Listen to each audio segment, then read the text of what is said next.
Bonjour, aujourd'hui je vous présente une vidéo pour vous parler avec Noah le squelette des muscles élévateurs de la scapula. Je vais vous les montrer déjà de façon globale avec leurs interactions avec les autres muscles du cou et du dos. Donc quand on met tous les muscles sur le squelette, ça donne ça. On comprend pas trop, on sait pas trop où c'est. Si vous avez regardé les précédentes vidéos, vous savez que celui-ci c'est le trapèze. On va l'enlever des deux côtés. D'accord? Ici, on va découvrir une couche un peu plus profonde de muscles qui viennent en relation avec les omoplates qu'on voit ici, d'accord? Et les vertèbres qu'on devine, dont les épineuses sortent à peu près des tissus musculaires, à peu près ici. Voilà. Ici, on a un autre système musculaire qui va dans la tête, d'accord? C'est le splénus de la tête. On va l'enlever et on va découvrir qu'on a une autre couche ici qui s'appelle le splénius du cou. On va l'enlever. Et ici, on va commencer à voir apparaître les fibres de l'élévateur de la scapula. Donc si on regarde que ça, on voit leur insertion sur l'angle de l'omoplate. Je vais vous enlever volontairement les autres muscles pour que vous voyez bien l'omoplate. Voilà. Donc, ce muscle élévateur de la scapula part de l'angle supérieur et interne de l'omoplate, d'accord?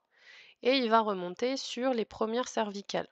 Ici, on ne peut pas le voir parce que du coup, ça part en profondeur. Ça fait beaucoup d'interactions avec d'autres muscles. Si vous regardez bien, on a les scalènes qu'on a vu dans une autre vidéo. On passe sous le scom qu'on a vu aussi dans une autre vidéo. Je vais enlever tous ces muscles-là. Je vais enlever le longissimus de la tête. On va enlever le semi-épineux de la tête. On va commencer déjà à pouvoir apercevoir le lien, en tout cas les insertions entre à la fois notre élévateur de la scapula et du coup les scalènes qu'on a vues dans une vidéo la semaine dernière. Donc on a nos 3 scalènes ici et notre élévateur de la scapula ici, qui s'insère donc sur les apophyses transverses, donc sur les côtés des vertèbres cervicales de C1, C2, C3 et C4.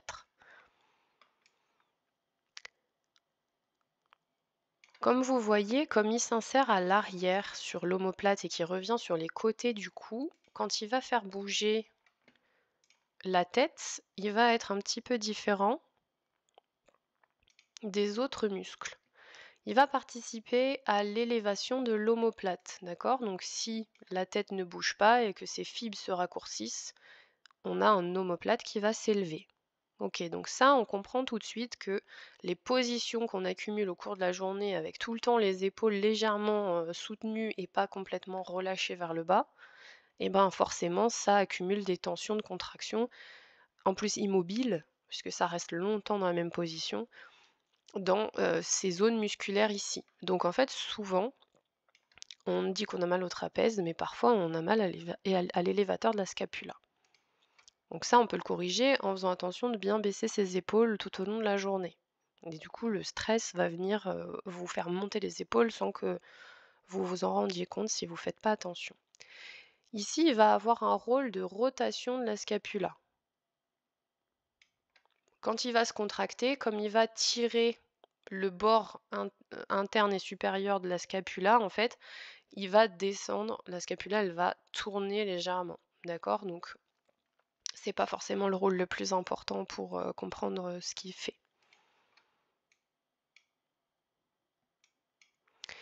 C'est étonnant, ils n'ont pas du tout montré de vidéo dans sa participation aux rotations de la tête, aux rotations et inclinaisons de la tête. Parce qu'en fait, vu qu'il est derrière, quand il se contracte, il va venir faire tourner la tête. Si vous imaginez qu'il resserre ses insertions ici, imaginons que l'épaule et l'omoplate ne bougent pas, on va avoir la tête qui va tourner du même côté du coup. Je me souviens dans mes études, il y avait un peu un conflit, il y avait des personnes qui soutenaient que ce muscle-là, l'élévateur de la scapula, faisait de la rotation du même côté de sa contraction et d'autres du côté opposé. Moi quand je vois, je serais plutôt tendance à dire que ça va tourner du même côté, hein. Parce que pour moi le menton, il va forcément tourner vers nous si on raccourcit, l'insertion haute vers la basse. Maintenant, peut-être que c'est faux et que c'est admis autrement. Mais en tout cas, ici, vu la visualisation, ce serait plus cette théorie-là. Il va également, pour moi, avoir aussi une petite participation dans l'inclinaison de la tête du même côté aussi.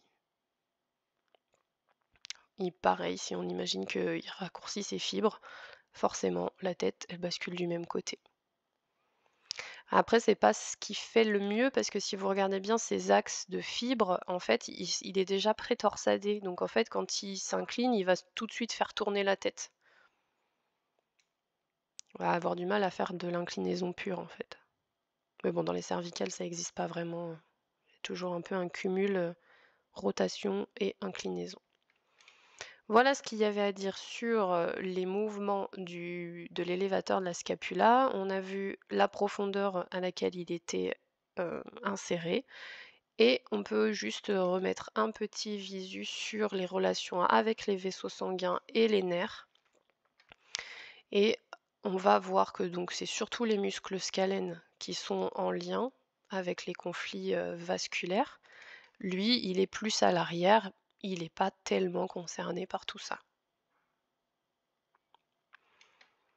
Par contre, du coup, c'est vraiment un muscle qui est très souvent tendu, douloureux au massage. Quand on vous appuie sur le haut des épaules, il y a à peu près 50% de chances, si ce n'est plus, que ce soit celui-ci qui dise qu'il en a marre d'être toujours contracté en fait. Un muscle, c'est pas fait pour rester contracté tout le temps. Ça crée des conflits au bout d'un moment. C'est fait pour se contracter et puis se relâcher.